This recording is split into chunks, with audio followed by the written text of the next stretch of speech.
All right, guys, we got another video we're going to be doing. We're finally going to be talking about Kraven the Hunter. Kraven the Hunter. I was skeptical of seeing this movie. I'm just going to say it off the bat. If you guys have seen this movie, let me know what you guys thought.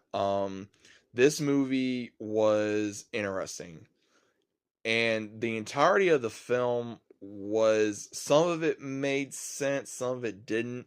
So the way they did this film was, in the beginning, Craven is a massive hunter that's already taken on multiple jobs to take out the evil in the world, and he breaks out of a prison, and he also already has his powers. When we see a flashback sequence of how he got his powers, because his mother was locked up, and I'm assuming lost her life in a crazy asylum, because his father, who's played by Russell Crowe, who did a great job in this film, by the way. I'll give him credit where credit's due. He played as a gangster who was wanting both of his sons to be in the life like he was, to take over the family business, be strong.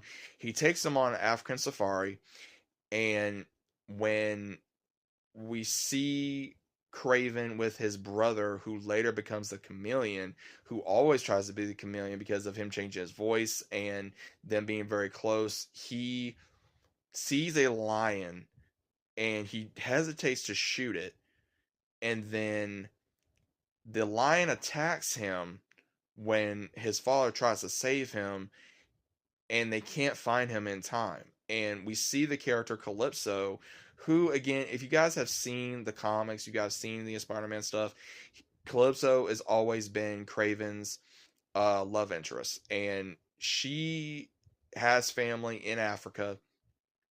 Her grandmother is, I would say, some type of a sage woman, or some of that nature, because she's using the tarot cards, and there's one card where she gives Craven, when she finds him and asks for help, he gets helicoptered to a hospital, and his blood mixes with the stuff that she is given from her grandmother, and also the lion's blood that gives him this to become the ultimate hunter. And we see where he even leaves home, goes to where his mother would have been, because his father was still trying to make him be like him, to show him the trophy of the lion, which he was not interested in, and wanting his brother to go to America, but not him, but stay with him so he could teach him the business. And he ran away from home. And we see years later where he reunites with his brother on his birthday, and he starts explaining to reason why he's not around. They see their father again. The father has a hit on him by the Rhino, aka the Rhino.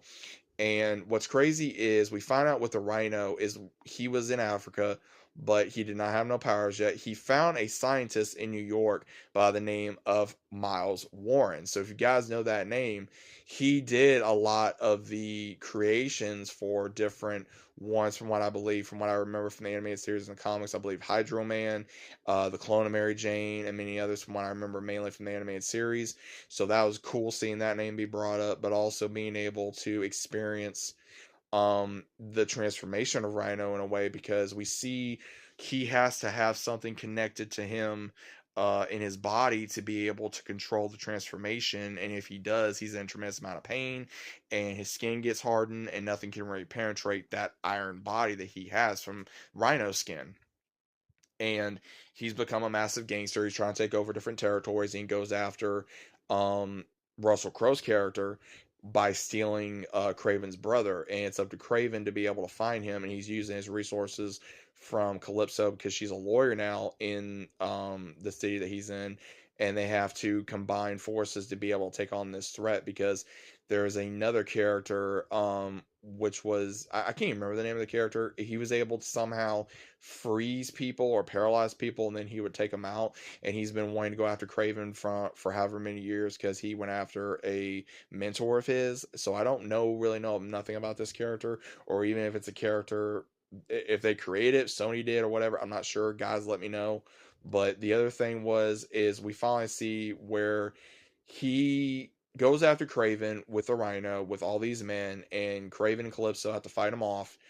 And we see a badass sequence with Craven. I will say that there were some cool sequences in here for fight scenes.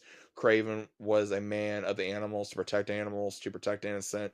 And if they try to go after animals, like there was ones that were going after I don't think it was buffalo. I think it was oxes, I believe, and in Russia, and they go to Russia in the area of Russia, and he has to fight off this other enemy, still save his brother, and be able to take on the Rhino and be able to defeat the Rhino as well, which he does.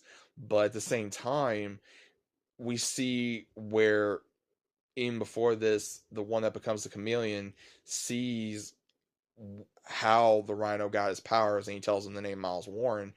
And when Kraven finally gets to save his brother, he does say goodbye to his father in a way and sets his father up to be taken out by a bear at a camping trip. And when it's like a year later, his brother pretty much took over the business. He did not want to take over the business, but he did because he felt like that's what he should do to be able to be someone, because Kraven became a legend. His father was already a legend. He figured that this was the only way he could become a legend. And when Kraven tries to find him, when he leaves, he turns into Kraven. And he was already able to mimic voices, talk like different people. And we saw how the chameleon looks, man. Finally, after all these years, finally got to see the live action chameleon, which is what I always wanted to see, because chameleon was a very interesting character. I just always wanted to see what he'd look like on live action, which it wasn't bad in my opinion. Same thing with Rhino. This version of Rhino was actually better than the one we got in the Andrew Garfield Spider-Man 2, in my opinion. Also, at the same time, seeing Craven going back to the house, and his father made him that lion vest that we see in the poster and everything.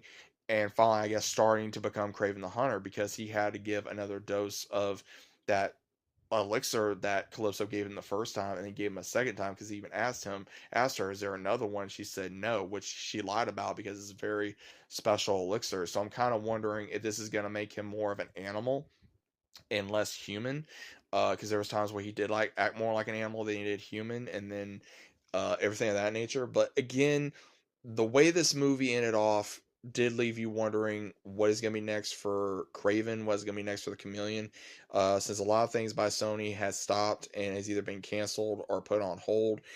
I don't see there either being another Craven, if there is going to be another Craven. I think you should definitely have Spider-Man in there. But again, with all these movies that we're trying to get with Spider-Man villains, and some you care about or some you don't care about, and I'll say this, I enjoyed this movie a lot more than I did Venom Web. I enjoyed this movie even more than Venom 3. For the last couple Sony movies that we've gotten, this is actually, I think, the best one in my opinion. It had a great story, had good acting, had good action sequences, had some comedy in here, and decent actors in here as well. I liked how they did Calypso, because Calypso was a very interesting character.